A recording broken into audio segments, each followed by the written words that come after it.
बिस्मिल्लाहिर्रहमानिर्रहीम। अस्सलाम वालेकुम। तो अगर आप भी कुछ नॉन स्पाइसी खाना चाहते हैं तो आज की ज़बरदस्ती गोभी के पकौड़ों की रेसिपी फिर आपके लिए नहायत ही ज़बरदस्त और नॉन स्पाइसी बनकर रेडी होते हैं। बहुत ही ज़बरदस्त बनते हैं। तो आप लोगों ने करना क्या है, बस वीडियो को मुकम्मल वॉच करना है। अच्छी लगे तो लाइक और शेयर भी ज़रूर कीजिएगा और चैनल को भी ज़रूर सब्सक्राइब कर दीजिएगा। तो चलिए फिर बढ़ते हैं किचन की जानिब और ये ज़बरदस्त से नॉन स्पाइसी ज़बरदस्त से पकौड़े बनाना स्टार्ट करते हैं। बिस्मिल्लाहिर्रहमानिर्रहीम। दूसरा, अगर आपको लगता है कि गोभी के पकौड़े बादी होते हैं तो बादी को ख़त्म करने के लिए भी आपके साथ मैं एक टिप शेयर करूंगी इस वीडियो में। तो आपने इस वीडियो को लास्ट तक लाजमी देखना है, किसी भी स्टेप को मिस नहीं करना। तो चलिए जल्दी से फिर स्टार्ट करते हैं ये मज़ेदार से और बहुत ही आसान सी पकौड़ा की रेसिपी।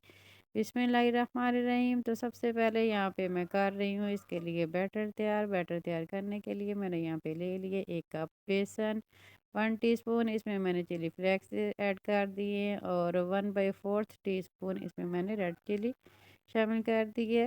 नमक आप अपने टेस्ट के अकॉर्डिंग शामिल कर सकते हैं। अजवाइन 1/4 टीस्पून इसमें मैंने शामिल कर दी है। यहाँ पे मैंने काली मिर्च का पाउडर इसमें शामिल कर दिया 2 चुटकी के बराबर और धनिया पाउडर 1 टीस्पून शामिल कर दिया। जितने भी मैंने स्पाइसेस इसमें शामिल किए हैं अपने अपने टेस्ट के अकॉर्डिंग कम या ज़्यादा कर सकते हैं। अब इसमें पानी शामिल करते हैं और एक स्मूथ सा बैटर तैयार कर लेंगे। यहाँ पे थोड़ा थोड़ा करके इसमें पानी शामिल करेंगे, एकदम से इसमें पानी शामिल नहीं करना।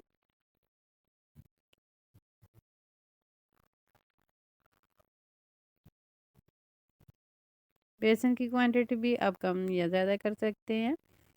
यहाँ पे ये देख सकते हैं मैंने इसका बैटर तैयार कर लिया और आप इस और यहाँ पे आप चेक कर सकते हैं कि जो हमने बेसन तैयार किया है, बैटर तैयार किया है बेसन का, उसकी कंसिस्टेंसी ऐसी होनी चाहिए। दूसरी साइड पे हम कर लेते हैं गोभी को बॉयल और गोभी को बहुत ज़्यादा बॉयल नहीं करना, बस 2 से 3 मिनट तक हमने इसे बॉयल करना है।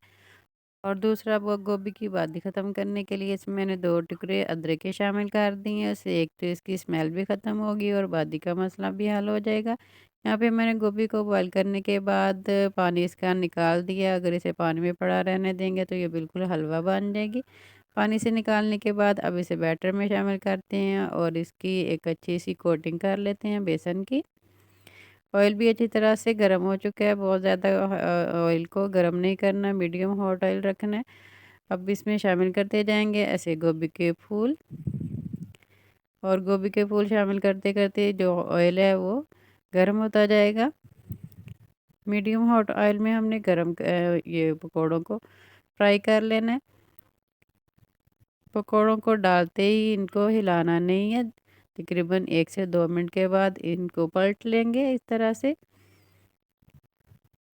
अगर डालते ही इसको हिलाना शुरू कर देंगे तो जो हमने बैटर यूज़ किया है बेसन का वो उतर जाएगा। तो आपने बिल्कुल भी हिलाना नहीं है। 1 मिनट के बाद चम्मच की मदद से या किसी भी चीज़ की मदद से इनकी साइड आप चेंज कर सकते हैं। ये खाने में नहायत ही लजीज होते हैं, ज़्यादा स्पाइसी तो नहीं होते लेकिन फ्लेवर इनका बहुत ही मज़े का होता है। और दूसरा जो इनका बादी का मसला वो अदरक डालने से वो भी ख़त्म हो जाता है और इसकी स्मेल भी बिल्कुल नहीं आती। यहाँ पे ये देखिए माशाल्लाह से अच्छी तरह से गोल्डन हो चुकी हैं। जब ऐसा ज़बरदस्त सा कलर आ जाए तो फिर आपने ऑयल से इनको निकाल लेना है। इफ्तारी में लाजमी ट्राई कीजिएगा, नहायत ही आसान और बहुत ही सिंपल सी रेसिपी मैंने आपके साथ शेयर की है। तो अब चलें जल्दी से इनको निकाल लेते हैं। ये अच्छी तरह से गोल्डन हो चुके हैं और एक प्यारा सा प्लेटर तैयार करते हैं इफ्तारी के लिए।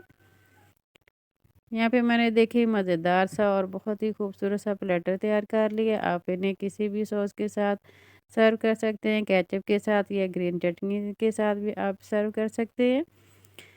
और आप ये मज़ेदार सा केचप घर पर भी तैयार कर सकते हैं। इसकी वीडियो मैं आपके साथ पहले शेयर कर चुकी हूँ, आप इसका लिंक डिस्क्रिप्शन बॉक्स से देख सकते हैं।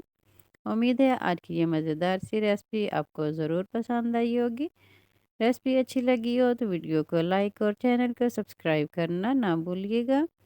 अपना बहुत सा ख्याल रखिएगा और आज की वीडियो का इख्तिताम करती हूँ इस दुआ के साथ कि अल्लाह ताला आप सबको दुनिया आखिरत की तमाम खुशियाँ अता फरमाए। अल्लाह ताला आप सबकी तमाम दीनी और दुनियावी मुश्किलात को आसान फरमाए। आमीन सुम आमीन। अल्लाह हाफिज़। और हमेशा की तरह मेरे साथ हम आवाज़ होकर बोलें, पाकिस्तान जिंदाबाद।